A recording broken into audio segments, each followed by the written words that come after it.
समंदर में कैसे समा गया अमेरिकी नेवी का सबसे घातक जासूस? क्या सीज फायर के बीच ईरान ने ट्रंप के ड्रोन के परखच्चे उड़ा दिए? 2000 करोड़ का एडवांस जासूसी ड्रोन हॉर्मूज के ऊपर कैसे क्रैश हो गया? जब सीज फायर लागू है, शांति वार्ता के अगली राउंड पर मंथन जारी है, ट्रंप का पिट्ठू मुनीर ईरान में वार्ता कर रहा है, तो उधर हॉर्मूज में अमेरिका का ड्रोन पानी में समा गया। यह है अमेरिका का MQ-4C ट्राइटन ड्रोन। सबसे उन्नत अत्याधुनिक खूबियों से लैस यह एडवांस ड्रोन फारस की खाड़ी में क्रैश हुआ। शुरुआत में खबर आई कि ईरानी सेना ने इस ड्रोन को मार गिराया। हॉर्मुज पर तनाव के बीच हमला किया गया। कई रिपोर्ट्स में ड्रोन को निशाना बनाने की बात कही गई, लेकिन अब साफ हो गया, ड्रोन दुश्मन के हमले से नहीं बल्कि क्रैश होने की वजह से गिरा है। अब सवाल यह है कि आखिर ये ड्रोन क्रैश कैसे हुआ? क्या इसके पीछे की वजह कोई तकनीकी खामी रही? हालांकि रिपोर्ट को सार्वजनिक नहीं किया गया है, लेकिन जो जानकारी मिल रही है उसके मुताबिक ये ड्रोन 50,000 फीट की ऊंचाई से तेजी से नीचे गिरा। 10,000 फीट से भी नीचे पहुंचने के बाद संपर्क टूट गया। ये ड्रोन फारस की खाड़ी के ऊपर उड़ान भर रहा था, लेकिन अचानक ऑनलाइन फ्लाइट ट्रैकिंग साइट से गायब हो गया। बताया जा रहा कि मानव रहित ड्रोन इंटरनेशनल एयर स्पेस में 3 घंटे के रूटीन मिशन पर निकला था, लेकिन तभी हादसे का शिकार हुआ। अमेरिका ने इस हादसे को क्लास 1 दुर्घटना बताया। दरअसल अमेरिकी रक्षा विभाग के अनुसार $2.5 मिलियन से अधिक नुकसान वाले हादसों को क्लास ए हादसा माना जाता है। यह अमेरिका का कोई छोटा मोटा ड्रोन नहीं था। इस ड्रोन की खासियत थी कि यह एक बार में हवा में 24 घंटे से भी ज्यादा समय तक रह सकता था।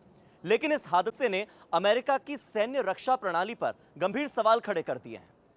यकीनन ये अमेरिकी सेना के लिए किसी बड़े झटके से कम नहीं है, क्योंकि MQ-4C ट्राइटन कोई साधारण ड्रोन नहीं है। यह RQ-4 ग्लोबल हॉक का एडवांस वर्जन है, जिसे विशेष रूप से समुद्र के ऊपर जासूसी और निगरानी के लिए डिजाइन किया गया है। इसकी खासियत इसे दुनिया का सबसे बेहतरीन सर्विलांस ड्रोन बनाती है।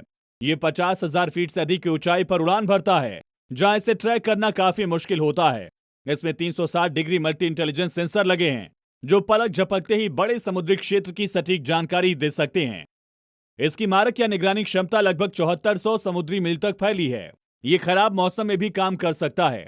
यह हादसा अमेरिकी नौसेना के लिए सिर्फ ड्रोन का क्रैश होना या पैसों का नुकसान नहीं, बल्कि खुफिया सूचनाओं के लीक होने का भी बड़ा खतरा है।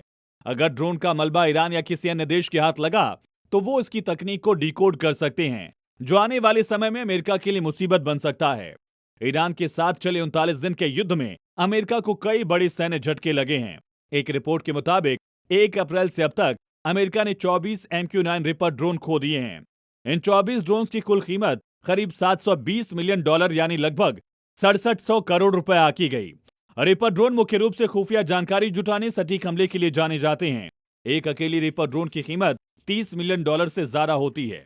खाड़ी के क्षेत्र में इतने कम समय में इतने बड़े पैमाने पर ड्रोन का नुकसान होना अमेरिकी सैन्य क्षमता और उनकी सर्विलांस रणनीति पर बड़े सवाल खड़े कर रहा है। न सिर्फ ड्रोन, इस युद्ध में अमेरिका ने अपने कई फाइटर जेट भी खोए। खाड़ी में US एयरबेस पर हमले, शक्तिशाली वॉरशिप पर अटैक भी अमेरिका के लिए बड़ा झटका है। फाइटर F-35 लाइटनिंग II, 5 और फाइटर जेट, 4 F-15 ई स्ट्राइक ईगल विमान, E-3 अवॉक सर्विलांस विमान, टैंकों को तबाह करने वाला A-10 Thunderbolt II, 5 KC-135 tanker विमान, एक HS-60M हेलीकॉप्टर, इराक में 2 और हेलीकॉप्टर तबाह हुए। कई सैन्य जानकार मान रहे हैं कि ईरान युद्ध में सुपर पावर की सैन्य ताकत एक्सपोज हो गई। उसके शक्तिशाली विमान और ड्रोन जिस तरह गिरे, वो बताते हैं कि अमेरिका को सैन्य रणनीति को नए सिरे से सोचना होगा। ब्यूरो रिपोर्ट, जी मीडिया।